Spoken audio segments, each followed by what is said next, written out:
We got a new teaser trailer for the upcoming Dragon Ball Super movie. Let's dig into it. Hey guys, so I was just editing another video, but I had to take a moment because I just noticed they released a new Dragon Ball Super trailer. Well, not really a trailer, just a teaser, which is only a couple seconds long, but it does give us a lot of information, so let's just go through it, a little bit of what we just saw. So the first thing that I noticed right away was that they were going for that same fluidity that Dragon Ball Super Broly had, but there was one big difference compared to that movie. And this seems to be having a more cel-shaded look to it. Dragon Ball Super Broly had a more flat colored design to it with some minimal shading, but it also allowed for that beautiful fluidity that we got to see in that movie. And I can't quite tell, but it seems to have a more computer generated look to it. It doesn't seem as if this is purely hand drawn, and it definitely has some assistance with some kind of computer generation. But I'm not 100% on that. It could be all hand drawn, but it's not looking that way to me. Now, it's a bit more difficult to kind of tell because it is just Goku behind a white backdrop, so it doesn't give us a whole lot of information to look at, and without him interacting with anything else, it kind of might be just throwing off that look in the sense of just that white backdrop because there's just nothing for him to look at and interact with. So the one thing that they seem to be keeping is Goku's classic design. But the one thing I noticed right away was his symbol on his gi. He doesn't have Whis' design choice on it. He is repping the same symbol that he had back in the Broly movie. So that leads me to think, is this supposed to be taking place right after the Broly film, which would make the most sense? The one thing I do like about the beginning of this teaser trailer is that Goku's doing the same jumping that he was doing in the first teaser trailer of the Broly film. So that is also just kind of giving that heads up that this is going to have a lot of fluid animation, which is what made the Broly film just so spectacular to me. Now, I'm not sure if this was already previously mentioned because I didn't see anything on it, but we do seem to have a title for the film now, which is called Superhero, which is a very interesting name for Dragon Ball in general because Goku doesn't really consider himself a superhero. So I'm wondering where this is going or what the idea behind the title really is. Are they referring to Goku? Or perhaps maybe Gohan, because he is technically a superhero with his Great Saiyaman outfit. But I am kind of wondering what else they could be referring to when they're referring to superhero. I mean, I know for all intents and purposes, Goku is a superhero. He saves the world, the universe, and all that. But he himself doesn't consider himself a superhero.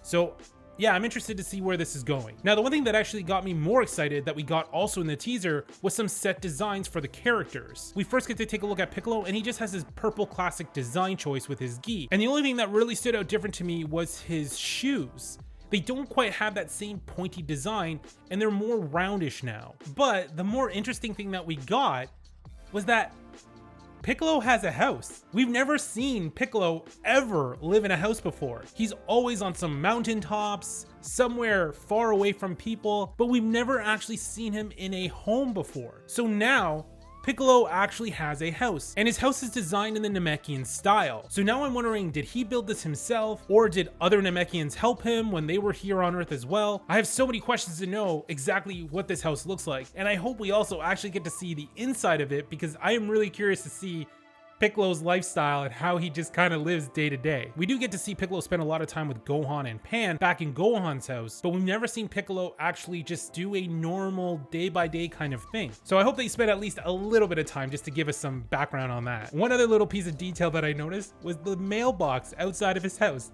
This means he expects mail people to come and bring mail to him. He's expecting mail, which I'm just kind of shocked on because does that mean he's paying bills? Is he paying taxes? I don't know. I have so many questions. I do find it kind of adorable though because Piccolo has always sensed he was more of an outcast and didn't really belong. But this kind of just solidifies the fact that he is, for all intents and purposes, an Earthling now. Next up, we get to see Pan in her school outfit, which is cute and adorable. I didn't even recognize this was Pan at first, and to be honest, I'm not 100% sure it's Pan, but I'm pretty sure that's Pan. She definitely looks like she's going to some kind of specialty school, probably something for gifted people who are very intelligent, which would make a lot of sense with the work ethic of Gohan. So the next panel got me super hyped because we get to see Krillin's new designs, which is awesome. Krillin wasn't in the last movie. Pretty much nobody was in the last movie. Now, the one thing that they pointed out was that Krillin seems to have the white eye design, which he doesn't typically have in the anime. They have kind of bounced back and forth from this, where he has either the skin colored eyes or he has the white design as well. In the anime, they tend to lean towards more of the skin colored eyes, where in the manga, they tend to lean towards the white eyes. So it's interesting that they're adopting more of the manga style. I'm also not gonna lie, I actually really like Krillin's design here with the purple and yellow, and just the clothing choices just feel more natural in a sense, and they look a lot more comfortable to wear. So I really do hope we get to see Krillin do some fighting in this one as well. So in the next panel, we get an entirely new character that we've never seen before. They seem to be going by the names 1 and 2, which I'm purely speculating because it's exactly what's on their shirt. And the one design choice that I noticed was also interesting is the fins. So the one with the number 1 on it has 1 fin, and the one with the number 2 has 2 fins. Seems pretty straightforward, but they seem to have capes. And that's kind of making me wonder, are they considered superheroes on their planet, wherever they're from? Maybe that's exactly why this movie has the title superhero in it. I'm not sure. I'm really curious to see where this is going, but their design choices lead me to think that they are definitely somehow tied to this superhero trope that they're going for. And that was it. That's all we got in this little teaser. I'm really hyped to see where this movie is going. And with that title superhero, I'm really wondering what the thought process behind this is. Are they going to be kind of just making fun of the superhero trope a little bit? Or is Goku going to be the superhero? Or is this 1 and 2 going to be the superheroes?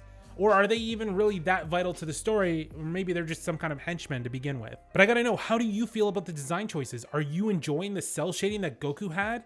The animation style? Do you like it, hate it? Let me know in the comments, I gotta know. So that's gonna be it for this one. I'm super excited to see where this film's going.